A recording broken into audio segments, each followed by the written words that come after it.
Welcome back, everyone. If you're now joining us for the first time, this is the FtF Television program, bringing you updates on the activities of a civil society initiative called Facing the Future. Yes, civil society. We're not part of any political party. And every week in our third segment, we also want to hear from you, the viewers. Since the social networking is right at our fingertips, we'll be featuring a specific issue every week.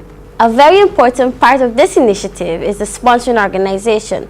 Let's take a look at what some of the members of the sponsoring organization of FtF had to say about this.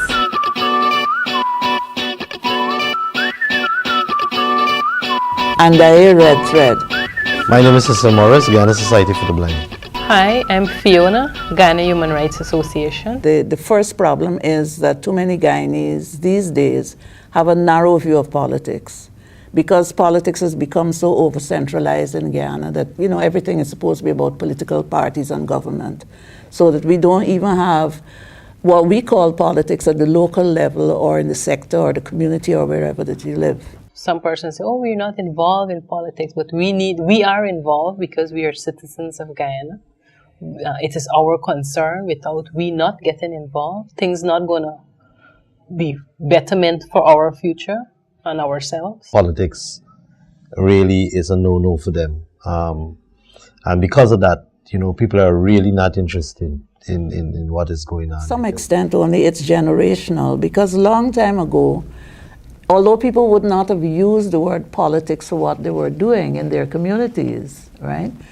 Communities were extremely active. People had all kinds of organizations and associations looking after everything from making sure they got money for when they're dead to, everything. But what we've had for many years in Guyana now is not only that we have the centralized politics, but also people don't win anything. It's a winner-take-all, one-sided something. It's not something that you come together and it's a decision-making. I think that is atrocious. And we as person, we need to be more involved in terms of parliamentary. We need to know what goes on in Parliament and have some idea, because we are all citizens of Guyana. Take the political campaign that is going on right now. You're hearing them not dealing with no issues, but they're dealing with, personalities. And the amount of issues that you have in this country, if you start dealing with them, it will take you probably the next 10 years to straighten them out. It has to, this is what we want. And you work towards that. That is a step. That's why we say we start with steps with groups, churches, organizations.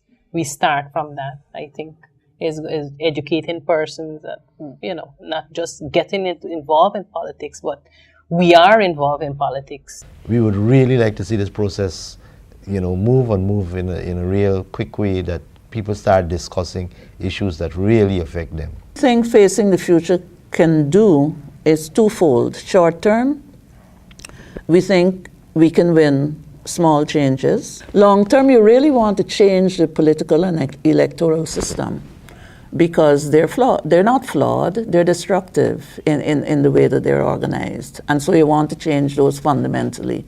But you can't change those fundamentally between now and November the 28th. So that's the work to be done after the election.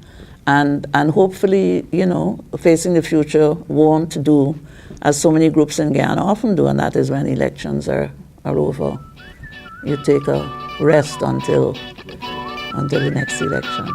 And you've just seen some of our sponsoring organizations, and we must say that the FtF welcomes other persons from different organizations. And the main aim of FtF is to build on commitments so that we can change the way people view elections and politics. And even after, we will continue our work. Yeah. Okay guys, now for some more details on our program activities, I'll ask my colleagues to explain some while I do so too. So Tiara, you want to tell them about the first one? Yes, okay. The community challenge, what I'm talking about, is aimed at providing opportunities for young persons to get involved with real problems within the community. You see, this series encourages the idea that citizens can be involved to make the difference they want to see Guyana.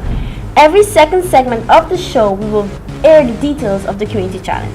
This involves creating a team of young people within a community who will identify a specific problem which makes their community an unattractive place to live.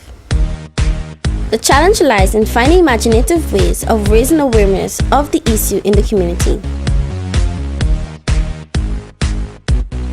Let's listen to what some young people had to say about creating an inclusive community. We don't really interact like in the countryside where everybody know everybody's name and you go off and you talk and so you get dinner. Well, it's not really like that. It's like tongue and people stick to themselves, but there's a general idea that we're a community. What I like about my community is that it has a very rich heritage of music. I tell them that the community also belongs to them, and if they want to better it and better their lifestyles, they too would have to participate and not rely on the older folks alone because they live in it also.